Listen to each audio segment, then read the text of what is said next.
الحمد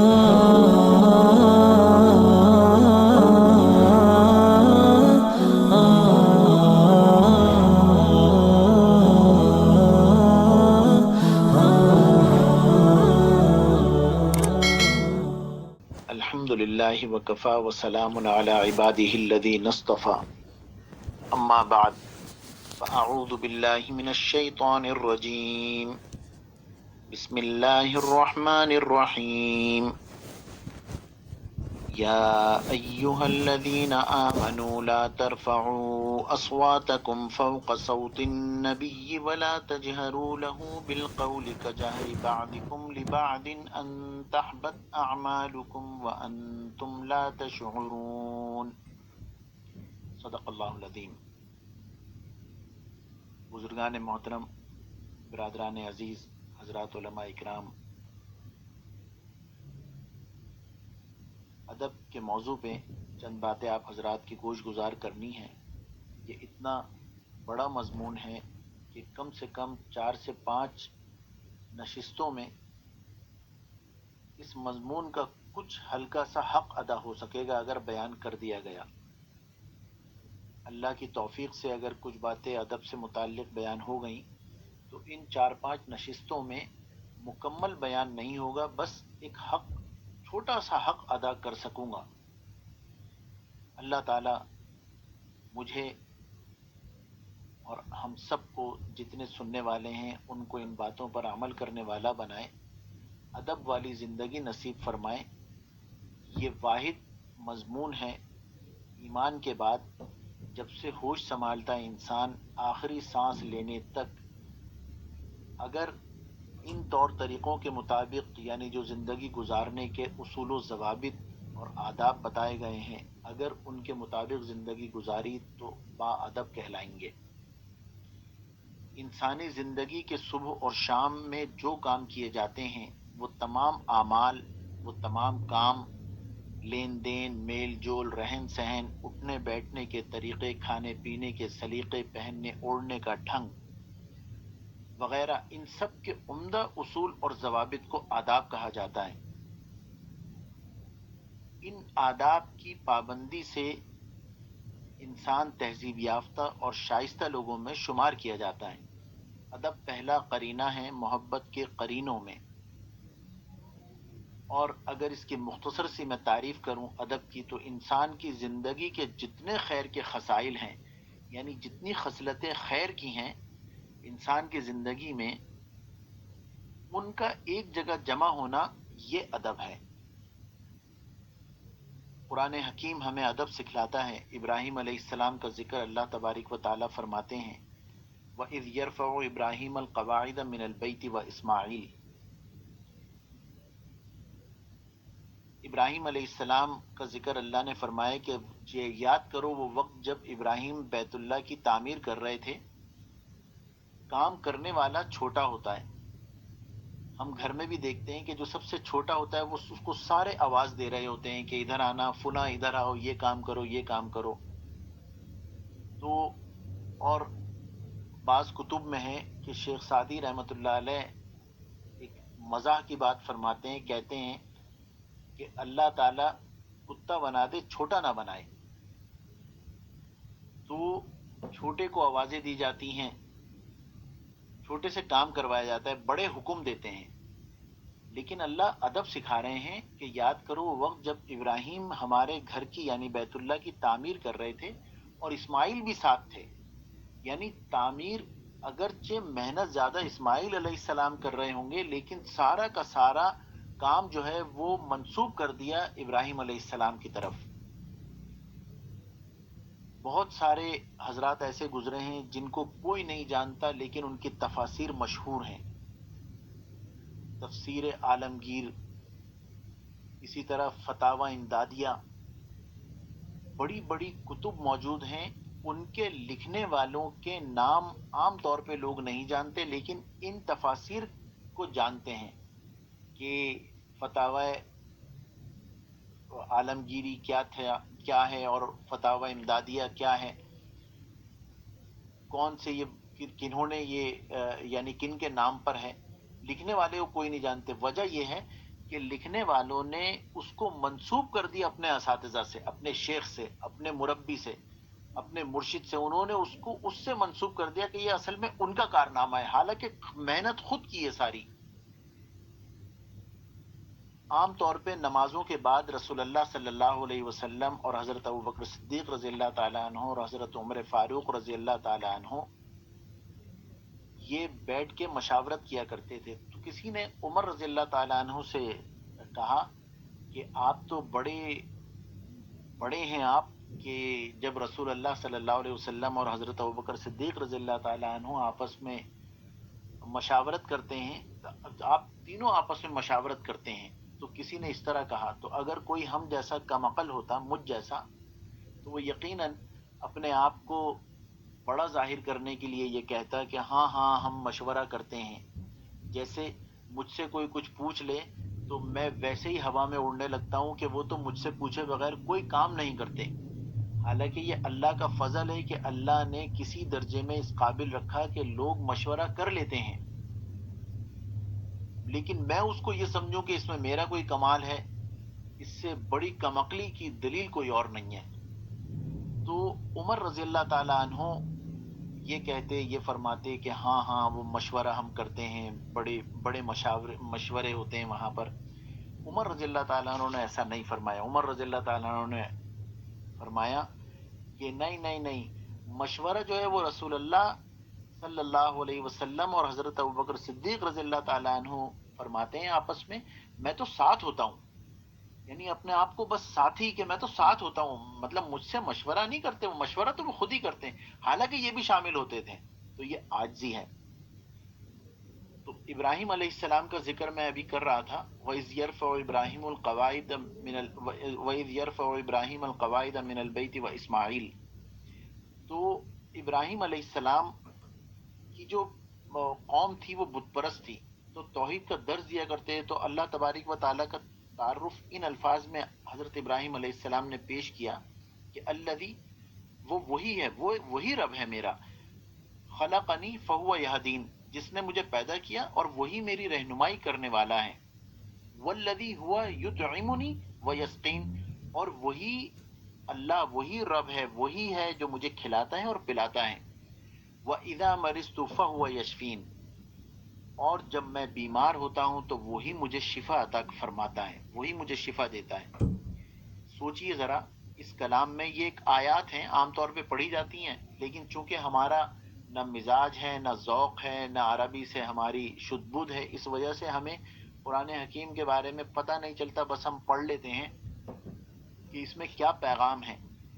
دیکھیے کہ کیا ادب ہے کہ ابراہیم علیہ السلام نے کس کلام، یعنی کس طرح سے، کتنی لطافت ہے کہ صفات، یعنی پیدا کرنا، ہدایت دینا، کھلانا پلانا اور شفا دینا، ان سب کو اللہ کی طرف منسوب کر دیا کہ یہ اللہ یہ کرتے ہیں.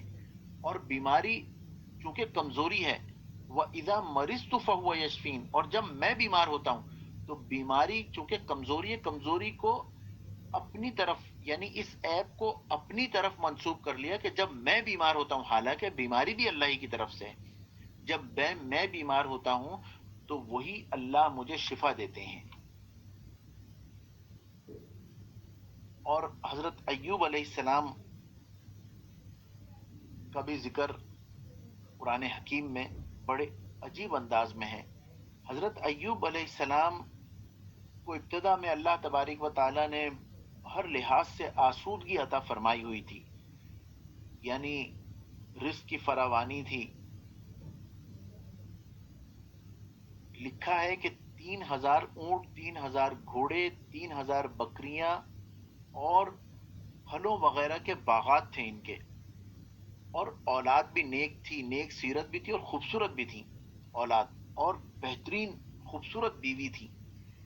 حضرت ایوب علیہ السلام کی جو بیوی تھیں وہ حضرت یوسف علیہ السلام کی پوتی تھیں.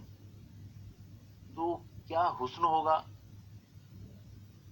مشیت الہی سے، یعنی اللہ تبارک و تعالی کی مرضی سے، یعنی ان کے حکم سے حضرت ایوب علیہ السلام پر آزمائش کا دور شروع ہوا.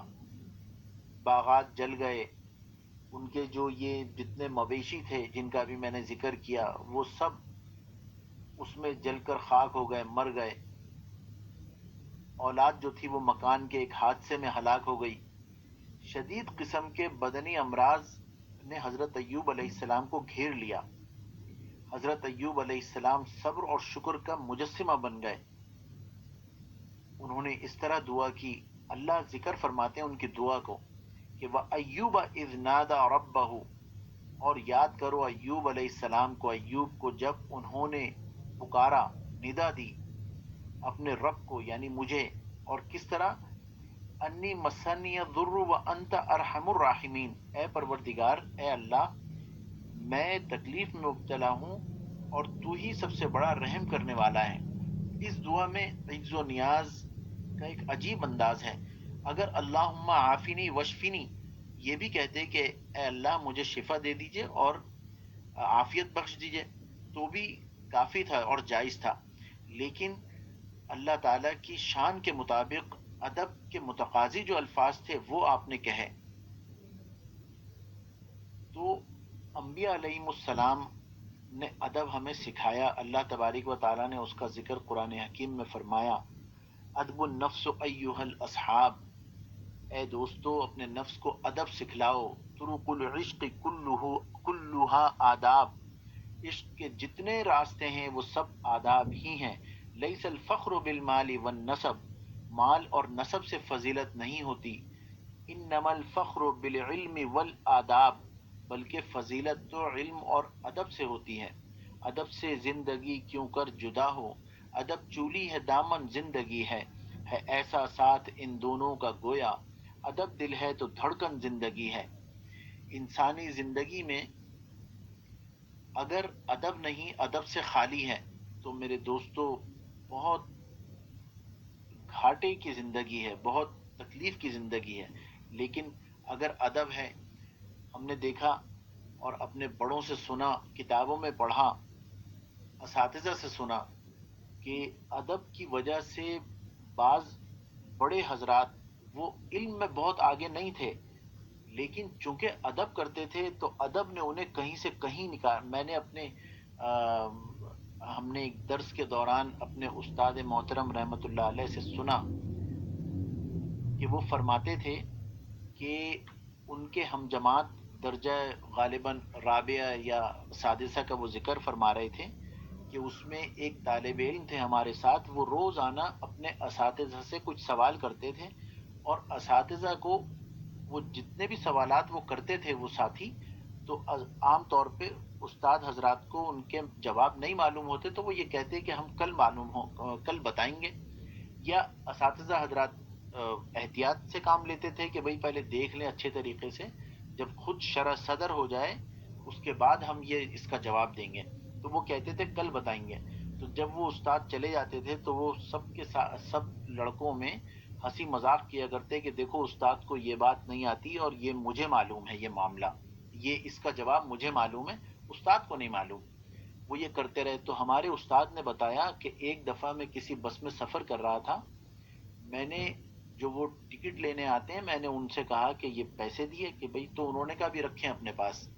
میں نے پھر دوبارہ کہا، جب میں اترنے لگا تو میں نے ان کو زبردستی کہا کہ آپ پیسے کیوں نہیں لے رہے ہیں مجھ سے، میرا اسٹاپ آ گیا، مجھے اترنا ہے۔ تو وہ کہنے لگے کہ آپ فلاں ہیں؟ تو انہوں نے کہا ہاں۔ تمہیں کیسے معلوم؟ کہنے لگے مجھے نہیں پہچانا؟ کہ نہیں۔ کہنے لگے میں وہی طالب علم ہوں جو سوالات کیا کرتا تھا اور میری سوالوں کا کوئی جواب نہیں دے پاتا تھا استاد۔ اس کے بعد ان کی آنکھوں میں آنسو آ گئے، وہ کنڈکٹر جو تھے۔ تو پھر کہنے لگے کہ آپ کو معلوم ہے مجھے کنڈکٹر کس بات نے بنایا؟ کہ نہیں۔ کہنے لگے اسی بے ادبی نے بنایا ہے، یعنی میں چونکہ ادب نہیں کرتا تھا تو آج اللہ نے مجھے اس مقام پہ کھڑا کر دیا لا کے کہ میں لوگوں کے ٹکٹ کر رہا ہوں بس میں، یعنی جو سب سے معمولی نوکری ہے وہ انہیں ملی۔ تو میرے دوستو ادب ایسی چیز ہے جو کہیں سے کہیں انسان کو پہنچا دیتی ہے، لیکن بہت افسوس اور دکھ کہ آج بے ادبی کو ہم لوگ کانفیڈنس کا نام دیتے ہیں اور بڑے اس سے فخر سے بتاتے ہیں کہ کوئی بات نہیں، کانفیڈنس ہے۔ آنکھ میں آنکھیں ڈال کر کے بات کرنا، آئی کانٹیکٹ کرنا، اس کو کانفیڈنس کہتے ہیں۔ ہم نے اپنے بچپن میں بڑوں کو دیکھا تھا کہ اگر کبھی آنکھ اٹھاتے تو وہ کہتے تھے آنکھیں نیچی کرو، تو اس کا مطلب یہ ادب ہے آنکھ نیچی کرنا، آنکھ اٹھانا ادب نہیں ہے۔ تو آداب ہر ایک کا ادب ہے، اللہ تبارک و تعالیٰ کا ادب، نبی کریم صلی اللہ علیہ وسلم کا ادب، قرآن حکیم کا ادب، لا یمسہ الا المطہرون، حدیث نبوی صلی اللہ علیہ وسلم کا ادب، انبیاء علیہم السلام کا ادب، صحابہ اکرام رضوان اللہ علیہم اجمعین کا ادب، کہ ان کو سب سے بڑا ٹائٹل قرآن حکیم میں انبیاء کے بعد اگر کسی کو ملا ہے تو وہ صحابہ اکرام رضوان اللہ علیہم اجمعین کو ملا، کہ اللہ تبارک و تعالیٰ نے قرآن حکیم میں مختلف مقامات پر فرمائے رضی اللہ عنہم و رضوا عنہ۔ پھر رسول اللہ صلی اللہ علیہ وسلم کے دنیا سے پردہ فرما جانے کے بعد آپ کا ادب، ایک مرتبہ کہیں سے میخ ٹھوکنے کی یعنی کیل ٹھوکنے کی آواز آئی تو حضرت عائشہ صدیقہ رضی اللہ تعالی عنہا نے ناراضی کا اظہار کیا اور یہ کہلوایا کہ یہ جہاں سے آواز آ رہی ہے انہیں کہو کہ رسول اللہ صلی اللہ علیہ وسلم کو ایذا نہ دیں۔ حضرت علی رضی اللہ تعالی عنہ کو دروازہ بنوانا تھا تو انہوں نے کسی کو بلایا، اس نے کہا کہ یہاں پر یہ یہ دروازہ بنے گا، تو حضرت علی رضی اللہ تعالیٰ عنہ نے فرمایا کہ اس کو باہر لے جاؤ، مدینے کی حدود سے باہر لے جاؤ اور وہاں دروازہ بنا کر لے کے آؤ۔ حضرت امام شافعی رحمۃ اللہ علیہ نے ایک مرتبہ امام مالک سے پوچھا کہ آپ کے پاس سواری کے لیے بہترین گھوڑے ہیں لیکن میں دیکھتا ہوں کہ آپ ان پر سوار نہیں ہوتے، تو حضرت امام مالک رحمۃ اللہ علیہ نے فرمایا کہ مجھے حیا آتی ہے، میں بے ادبی شمار کرتا ہوں اس بات کو کہ میں اپنے گھوڑے پہ سفر کروں اور وہ گھوڑا جس پہ میں بیٹھا ہوا ہوں اس کا پیر اس جگہ پر لگ جائیں یہاں جہاں رسول اللہ صلی اللہ علیہ وسلم کا قدم مبارک رکھا گیا ہو۔ تو بیت اللہ کا ادب، والدین کا ادب، میرے دوستو یہ ادب کی پوری ایک فہرست ہے۔ طریقت کے آداب ہیں اور صحابہ اکرام اور سادات کا ادب ہے، سلف صالحین کا ادب ہے، کھانے پینے کے آداب ہیں، مہمان نوازی کے آداب ہیں، رزق کا ادب ہے، لباس کے آداب ہیں، ملاقات کے آداب ہیں، مجلس کے آداب ہیں، گفتگو کے آداب ہیں، چلنے پھرنے کے آداب ہیں، سفر کے آداب ہیں، خواب بتانے کے آداب ہیں، چھینک اور جمائی کے آداب ہیں، طہارت کے آداب ہیں، عورتوں کے لیے جو ان کے مخصوص ایام اس کے آداب ہیں، اور اگر اختلاف ہو جائے تو اس کا بھی ادب ہے کہ اختلاف ہو تو کس طرح سے بات کرنی ہے، اور اساتذہ کا ادب، دینی کتابوں کا ادب، سب سے بڑھ کر قرآن حکیم کا ادب جیسا کہ میں نے عرض کیا، اور مشائخ جو اللہ والے ہیں ان کا ادب، کسی کے بارے میں بات کرنے کا ادب، یعنی کوئی ایسا پہلو نہیں ہے جس کا ہماری شریعت میں ذکر نہ کیا گیا ہو کہ یہ تو، یہاں تک میرے دوستو چپل اتارنے کے آداب ہیں۔ اگر کسی کو بے برکتی دیکھنی ہے، وہ چاہتا ہے کہ اس کے گھر میں بے برکتی ہو، تو ایک چپل الگ اتاریں ایک الگ اتاریں، دیکھ لیں خود کیسی بے رونقی آئے گی گھر میں۔ عام طور پہ جو ہمارے یہاں بچوں کا مزاج ہے کہ بھاگتے ہوئے کمرے میں آتے ہیں، ایک چپل وہاں گیا ایک وہاں گیا، بلکہ سلیقے سے ایک طرف رکھنا۔ تھوکنے کے آداب ہیں کہ قبلے کی طرف نہ ہو، لیٹنے کے آداب ہیں کہ قبلے کی طرف پیر نہ ہو، اور اسی طریقے سے کوئی چیز کسی نے مانگی ہو تو اس کو دینے کے آداب ہیں کہ اسے پھینک کر نہ دو۔ عام طور پہ چابی وغیرہ پھینک کر دے دیتے ہیں، اور ہمارے یہاں یہ دستور ہے کہ جب کچھ نہ ملے زاربن ڈالنے کے لیے میرے دوستو ہم پین کا استعمال کرتے ہیں، یعنی اس چیز کا جس کی قسم اللہ تبارک و تعالیٰ نے کھائی ہے، نون والقلم، قلم کی قسم کھائی اور ہم قلم کو زاربن ڈالنے کے طور پہ استعمال کرتے ہیں جب کچھ نہیں ملتا، تو پھر کہتے ہیں کہ برکت نہیں ہو رہی۔ میرے دوستو یہ چھوٹی چھوٹی چیزیں ہیں۔ بشر حافی رحمۃ اللہ علیہ گزر رہے تھے، زندگی اچھی نہیں تھی، شراب میں اور دوسرے خرافات میں زندگی گزر رہی تھی، نشے کی حالت میں دیکھا نیچے ایک صفحہ پڑا ہوا تھا، اس کے اوپر اللہ لکھا ہوا تھا، اس کو اٹھایا، چوما، حسرت سے دیکھا اور یہ کہا میرے اللہ کا نام زمین میں گرا ہوا ہے، اس کو صاف کیا، اونچی جگہ پر رکھ دیا۔ اسی رات کو سوئے ہیں، غیب سے آواز آئی کہ بشر حافی جس طرح آج تم نے میری نام کا ادب کیا، احترام کیا، اب میں قیامت تک تمہارے نام کا ادب کرواؤں گا۔ اور میرے دوستو وقت کے بڑے امام جب بشر حافی ان کے پاس جاتے تھے تو وہ اپنی چادر بچھایا کرتے تھے۔ مریدین نے کہا کہ ہم میں علماء بھی ہیں، آپ اتنا ادب کرتے ہیں ان صاحب کا جب یہ آتے ہیں، تو وہ خاموش ہو گئے۔ ایک مرتبہ سفر کے دوران انہوں نے دیکھا کہ بشر حافی رحمت اللہ علیہ ایک جگہ پانی سے وضو کر رہے تھے نہر سے، تو وہاں سے اٹھے دوسری جگہ چلے گئے۔ تو اب جو ان کے حضرت بزرگ کے مریدین تھے تو یہ ان کے پاس گئے اور ان سے کہا کہ ابھی آپ وہاں وضو کر رہے تھے، وہاں کیا وہ تھی مسئلہ تھا جو آپ یہاں پر تشریف لے آئے؟ تو انہوں نے کہا کچھ نہیں، کوئی بات نہیں۔ تو پھر پوچھا کہ نہیں کوئی تو وجہ ہوگی۔ تو فرمانے لگے کہ دیکھو جب میں وضو کر رہا تھا تو امام مالک بھی وہاں وضو کر رہے ہیں، میرا پانی جھوٹا پانی وہ تیرتا ہوا آ رہا تھا اور وہ امام مالک کے پاس سے گزر رہا تھا، تو مجھے حیا آئی کہ مجھ گناہگار کا پانی امام مالک کے پاس پہنچے گا، لہٰذا میں وہاں سے اٹھا اور اب یہاں آ کے بیٹھ گیا، اب ان کا جھوٹا میرے پاس آ رہا ہے، کوئی بات نہیں۔ تو اتنا خیال، اتنا ادب، کتابوں کا ادب کرتے تھے بزرگ حضرات۔ دیکھیں ہمارے یہاں کچرا پینسل کو چھیلتے ہیں، شارپ کرتے ہیں، اس کے بعد اس کے کچرے کی کوئی حیثیت نہیں ہوتی، اس کو نیچے ڈال دیتے ہیں۔ میرے دوستو اسی کو ایک جگہ جمع کریں، اسے ایک جگہ پھینکنا تو ہے لیکن آرام سے ایک طرف رکھ دیں، کیونکہ یہ آلائے علم ہے۔ پین پینسل آلائے علم ہے، پڑا ہوا ہے نیچے، کوئی فکر نہیں ہے۔ کسی نے اریزر مانگی تو پھینک کر دے دی، بجائے اس کے کہ اسے وہ نیچے گری ہوئی ہے تو کوئی پرواہ نہیں ہے۔ جتنے آلائے علم ہیں ان سب کا ادب کرنا۔ اگر چاہتے ہو کہ رزق کی فراوانی ہو تو رزق کا ادب کرو، اگر چاہتے ہو علم میں ترقی ہو، برکت ہو، علم میں کوئی نام پیدا ہو، تو علم کے جتنے آلے ہیں ان کا ادب کرو۔ یہ چیزیں کسی مقام پر پہنچا دیں گی۔ اللہ تعالیٰ ان سب باتوں پر ہمیں عمل کرنے والا بنائے۔ انشاءاللہ اگلی نشست میں جتنے بھی آداب آج بتائے گئے ہیں ان کے بارے میں تفصیلاً بیان ہوگا، اور بقیہ کچھ انبیاء علیہم السلام کے بارے میں جو قرآن حکیم میں ذکر ہے اس کے اوپر بھی انشاءاللہ تعالیٰ بات ہوگی۔ اللہ تعالیٰ ہم سب کو عمل اور فہم عطا فرمائے۔ ایک حضرت خضر علیہ السلام کی ایک واقعے کی مثال یہ آخر میں بتاتا چلوں۔ سورہ کہف میں حضرت موسیٰ علیہ السلام اور حضرت خضر علیہ السلام کے اکٹھا سفر کرنے کا تفصیلی واقعہ موجود ہے۔ دوران سفر حضرت خضر علیہ السلام نے ایک کشتی میں سوراخ کر دیا۔ آپ حضرات اس واقعے کو جانتے ہیں اس لیے میں مختصر عرض کر رہا ہوں۔ تو حضرت خضر علیہ السلام سے جب بعد میں پوچھا گیا کہ آپ نے کشتی میں سوراخ کر دیا تو انہوں نے فرمایا کہ فَأَرَدْتُ أَنْ أَعِيبَهَا کہ میں نے سوچا کہ اس میں عیب ڈال دوں۔